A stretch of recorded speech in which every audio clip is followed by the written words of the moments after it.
Hello student. हम second chemistry की chapter number 1 में से बच्चों की डिमांड पर क्वेश्चंस के आंसर लेकर आए हैं। तो पहला क्वेश्चन है हमारा, हैलो एल्केन किसे कहते हैं।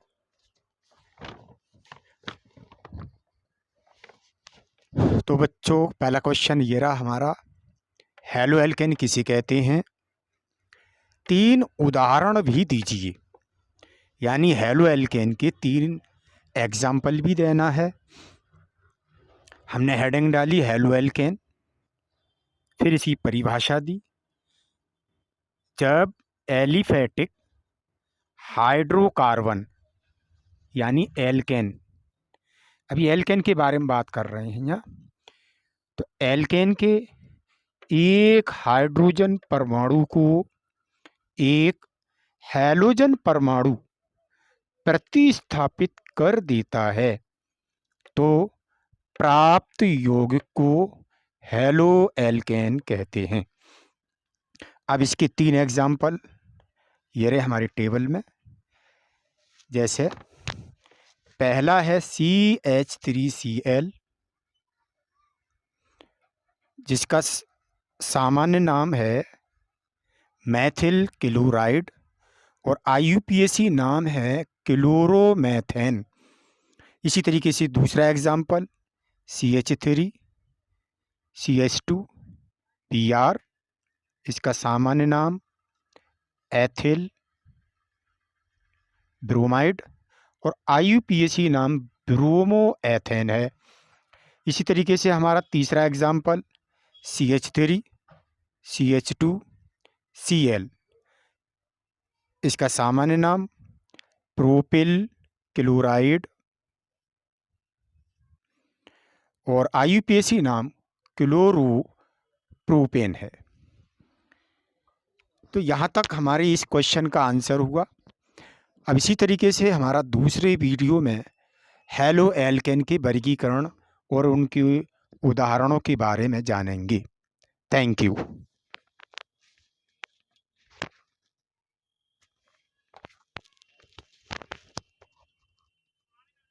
देखिए उनके उदाहरण देखे थे। अब हम सेकंड क्वेश्चन, उसी का सेकंड क्वेश्चन बना के लाए हैं।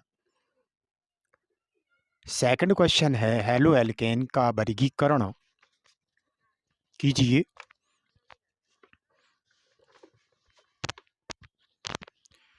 हैलो एल्केन का वर्गीकरण कीजिए और उदाहरण देकर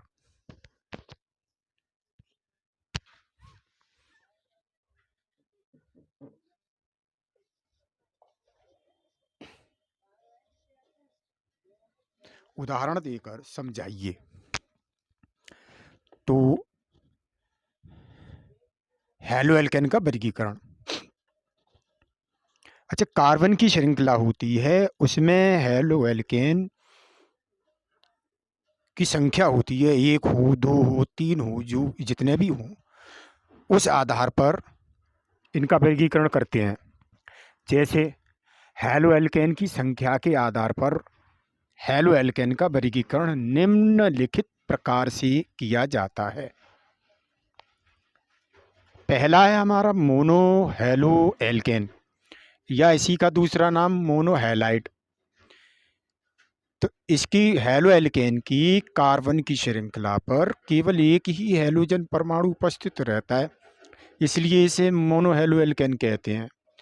जैसे एग्जाम्पल CH3, इसमें एक ही बार Cl है। Maithil chloride CH3CH2Br, ethyl bromide, इसमें एक ही बार Br आया है। इसी तरीके से दूसरा वर्गीकरण का दूसरा हमारा देखते हैं, डाई हैलो एल्केन, या इसी का दूसरा नाम डाई हैलाइड। डाई का मतलब होता है 2, यानी हैलोजन परमाणु हैलो एल्केन की श्रृंखला पर 2 बार आए, तब हम इसे haloalkane, dihaloalkane कहते हैं। इसमें 2 हैलोजन परमाणु उपस्थित रहते हैं। अच्छा, 2 हैलोजन परमाणु वो भी समान होते हैं।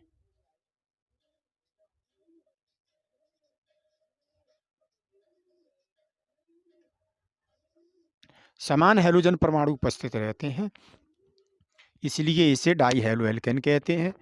इसके एग्जाम्पल देख लेते हैं। CH3 CH, अब इसके साथ 2 Cl जुड़े हुए हैं। 1 इधर से हम देखेंगे 1,1 डाई क्लोरो एथेन, वहाँ CH3 CH Cl लगा हुआ है, इससे CH2 Cl, उससे Cl लगा हुआ है, 1 2 डाई क्लोरोप्रोपेन।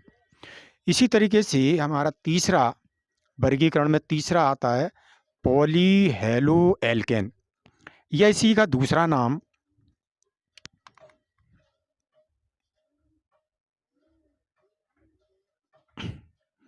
पॉलीहेलाइड है। इसमें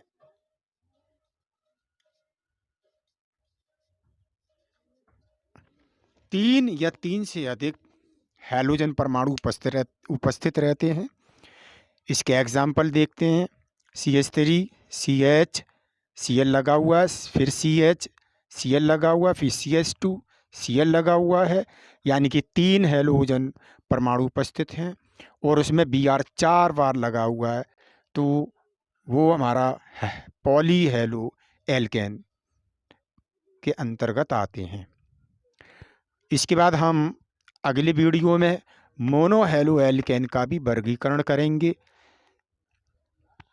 तो इंतज़ार कीजिए अगले वीडियो का। Thank you.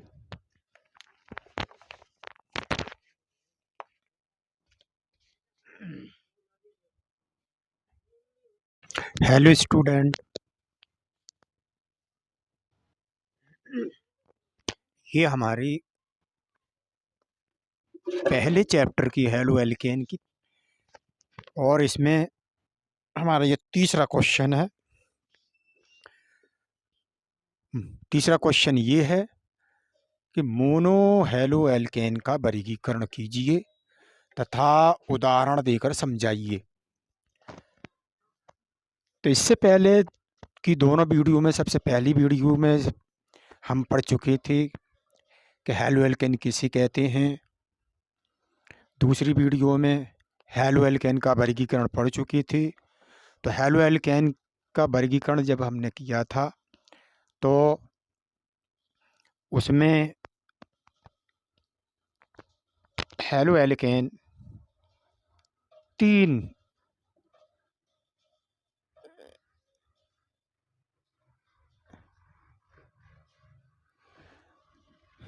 वर्गों में वर्गीकृत किया गया था, जिसमें पहला था मोनोहेलो एल्केन, दूसरा डाई हेलो एल्केन, तीसरा पॉलीहेलो एल्केन।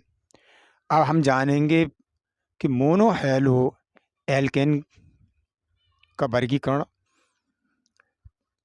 हेलो एल्केन का वर्गीकरण जब किया तो इसके तीन भागों में बांटा गया कि जब हैलोजन परमाणु की स्थिति देखते हैं और उस स्थिति के आधार पर हम इसका वर्गीकरण 3 भागों में करते हैं। जैसे पहला है हमारा प्राइमरी P या 1 डिग्री मोनोहेलाइड, जिसे प्राथमिक मोनोहेलाइड कहते हैं। दूसरा सेकेंडरी S या 2 डिग्री मोनोहेलाइड या द्वितीयक मोनोहेलाइड कहते हैं। तीसरा है टर्शियरी T या 3rd डिग्री मोनोहेलाइड, तृतीयक मोनोहेलाइड। तो हम जानते हैं सबसे पहले प्राइमरी यानी कि प्राथमिक मोनोहेलाइड के बारे में, कि जब हैलोजन परमाणु एक कार्बन पर स्थित होता है तो उसे प्राइमरी मोनोहेलाइड कहते हैं। इसके एग्जाम्पल जैसे पहला दिया है CH3 Cl, दूसरा CH3 CH2 Cl, तीसरा है CH3 CH2, फिर CH2, फिर Br। इसके लिए प्राइमरी के लिए याद रखेंगे कि जब भी हैलोजन परमाणु। अच्छा, हैलोजन परमाणु क्या क्या होते हैं? हैलोजन परमाणु क्या क्या होते हैं? तो याद रखेंगे FCl Br I, इनमें से कुछ भी, इनमें से चारों में से कुछ भी हो वो हैलोजन परमाणु होता है। तो हैलोजन परमाणु प्राथमिक में, प्राइमरी में हम याद रखेंगे कि कार्बन की श्रृंखला के किनारों पे ही होगा। चाहे कितनी भी बड़ी कार्बन की श्रृंखला हो, जैसे हम लिखते हैं CH3 CH2 CH2 फिर CH2 फिर CH2, अगर यहाँ लगा दिया Cl किनारे पर। अब इस कार्बन की श्रृंखला का किनारा एक तो ये है, या तो Cl इधर हो सकता है या फिर इधर हो सकता है, या F हो सकता है या Cl हो सकता है या Br हो सकता है या I हो सकता है, लेकिन इनमें से होगा सिर्फ एक। इसलिए इसे मोनो हैलाइड के अंतर्गत प्राइमरी मोनोहैलाइड कहते हैं। प्राइमरी मोनोहैलाइड के बारे में पढ़ा था। अब हम द्वितीयक यानी सेकेंडरी और तृतीयक यानी टर्शियरी मोनोहैलाइड के बारे में पढ़ेंगे।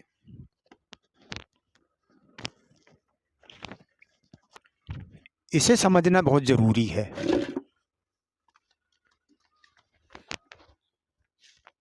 कि द्वितीयक यानी कि सेकेंडरी मोनोहैलाइड किसे कहते हैं।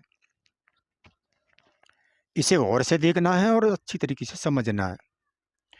सबसे पहले परिभाषा देखते हैं द्वितीयक यानी सेकेंडरी मोनोहैलाइड की, कि जब हैलोजन परमाणु द्वितीय कार्बन पर स्थित होता है तो उसे सेकेंडरी मोनोहैलाइड कहते हैं। एग्जाम्पल से समझेंगे, एग्जाम्पल से समझ जाएंगे इसको। जैसे ये लिखा है, हमारा पहला एग्जाम्पल है CH3 फिर CH3। अब यहाँ समझने वाली बात ये है कि बीच में ये Cl, बीच वाली कार्बन में Cl लगा हुआ है। बस इसी को समझो कि इस कार्बन के इधर वाला कार्बन और इस कार्बन से इधर वाला कार्बन, यानी इस अकेले कार्बन से जिससे Cl जुड़ा हुआ है, इसके बगल वाले दाएं बाएं दो कार्बन जुड़े हुए हैं, इसलिए इसे द्वितीयक मोनोहैलाइड कहते हैं।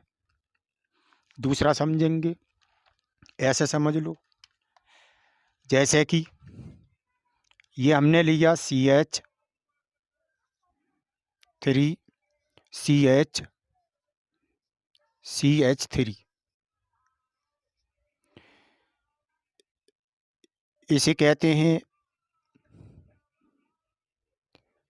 प्राथमिक कार्बन, इसे कहते हैं द्वितीयक कार्बन और इसे कहते हैं प्राथमिक कार्बन। क्यों कहते हैं? क्योंकि इस अकेले कार्बन से एक ही कार्बन जुड़ा हुआ है और वो ये वाला, ना तो इधर कोई कार्बन जुड़ा हुआ है, ना इधर जुड़ा हुआ है, ना इधर जुड़ा हुआ है। इसी तरीके से इस कार्बन को देखें हम बीच वाले को, तो हम देखते हैं कि इस कार्बन के दाईं ओर एक कार्बन जुड़ा हुआ है और इस कार्बन की बाईं ओर एक कार्बन जुड़ा हुआ है। इसका मतलब है इस बीच वाले कार्बन के दाएं और बाईं तरफ एक एक कार्बन यानी दो कार्बन जुड़े हुए हैं, इसलिए इसको द्वितीय कार्बन कहते हैं। अब इसी से Cl जोड़ दिया हमने, इसलिए इसे सेकेंडरी मोनोहैलाइड कहते हैं। अब समझते हैं, जैसे इसको देखेंगे दूसरा एग्जाम्पल CH3 CH2 CH और CH3, और तो इधर वाले पे Cl जुड़ा हुआ है, तो इसके इधर एक कार्बन ये है और इसके इधर एक ये है, इसलिए इसका नाम सेकेंडरी मोनोहैलाइड है। इसी तरीके से तृतीयक या टर्शियरी मोनोहैलाइड के बारे में जानते हैं कि जब हैलोजन परमाणु तृतीय कार्बन पर स्थित होता है तो उसे टर्शियरी मोनोहैलाइड कहते हैं। एग्जाम्पल देखते हैं। पहला एग्जाम्पल है CH3, फिर सी, फिर CH3। अच्छा, बीच वाले कार्बन की नीचे Cl लगा हुआ है और ऊपर कार्बन। अब तो इस कार्बन को हम गौर से देखेंगे। इसको मैं बना देता हूँ यहाँ। जैसे ये मैंने बीच का बना दिया है, इधर CH3 लगा दिया, इधर CH3 लगा दिया और इधर CH3 लगा दिया। तो हम देख रहे हैं बीच वाले कार्बन से एक कार्बन ऊपर जुड़ा हुआ है, एक दाएं जुड़ा हुआ है और एक बाएं जुड़ा हुआ है ना।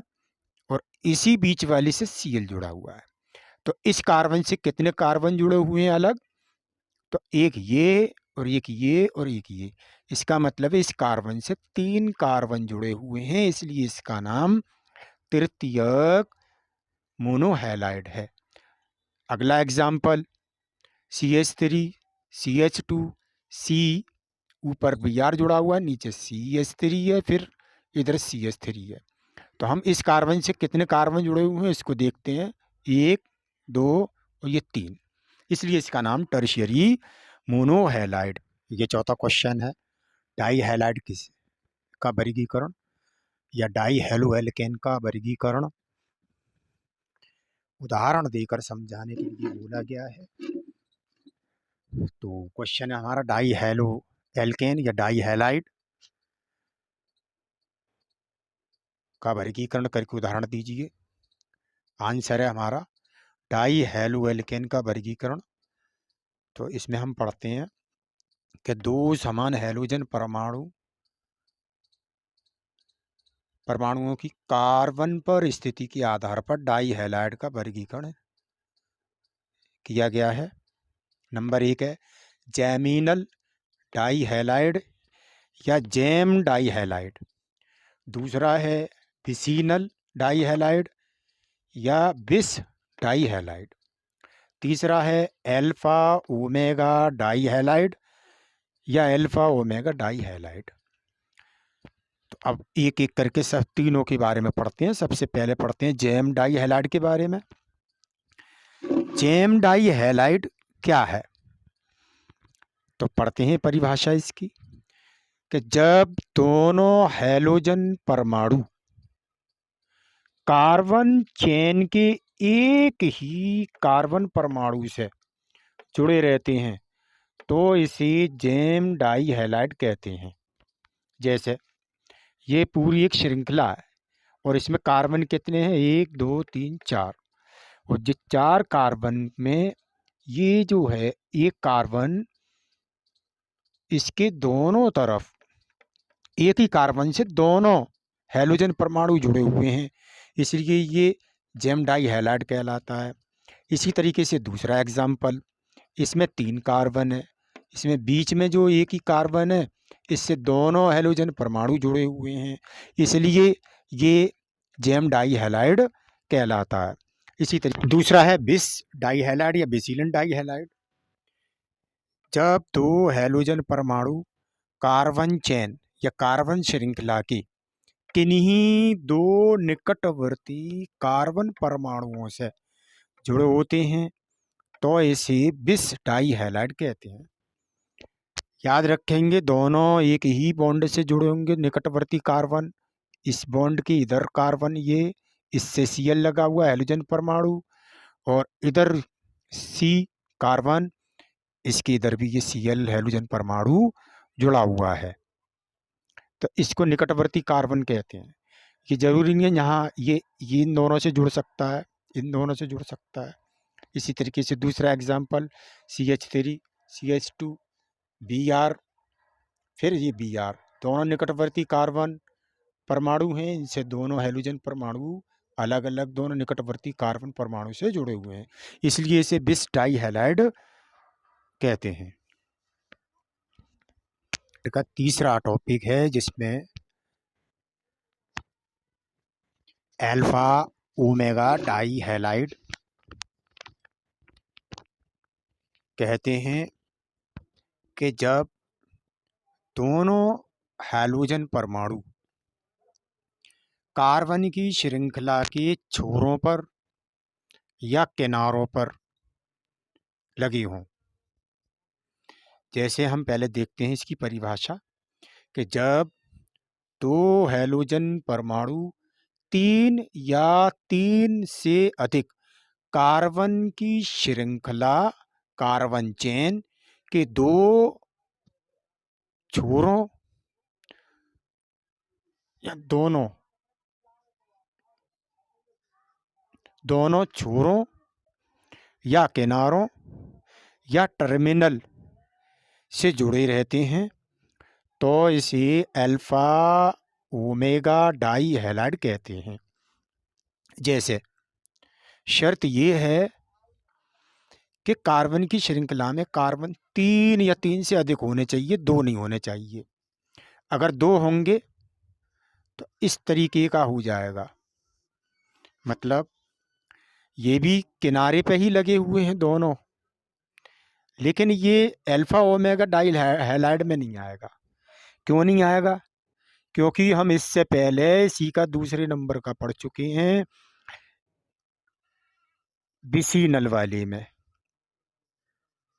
बिसिनल डाई हैलाइड पढ़ चुके हैं कि निकटवर्ती कार्बन से जब दोनों हैलोजन परमाणु जुड़े होते हैं तो उसे बिसिनल डाई हैलाइड या बिस डाई हैलाइड कहते हैं। इसलिए ये इसके अंदर नहीं आएगा। जो निकटवर्ती हो गए दोनों कार्बन, यानी बीच में कोई ना कोई दूसरा एक और कार्बन आना चाहिए, तब इसमें आएगा। जैसे ये वाला देखते हैं, अल्फा ओमेगा डाई हैलाइड का एग्जाम्पल नंबर 1 देखते हैं कि पहले तो CH2 फिर CH2 फिर CH2, तीन कार्बन है। तीन कार्बन के पहला इधर का किनारा है, टर्मिनल है, इधर लगा हुआ है Cl, और दूसरा किनारा, दूसरा टर्मिनल है जहाँ पर लगा है Cl। यानी दोनों के किनारों पर, कार्बन के दोनों के किनारों पर Cl लगे हुए हैं, बीच में एक बैरियर है। बैरियर की तरह ये काम कर रहा है कार्बन। अब ये निकटवर्ती नहीं रहे दोनों, क्योंकि बीच में ये कार्बन आ गया और इससे कोई Cl वगैरह नहीं लगा है। दूसरा नंबर उदाहरण देखते हैं हम, इसका example Br CH2 CH2 CH2 CH2 फिर Br, यानी इस कार्बन की श्रृंखला के दोनों किनारों पर भी Br लगे हुए हैं। तो ये किसका है, किसका एग्जाम्पल है? ये बिसिनल डाई हैलाइड का। Okay, thank you.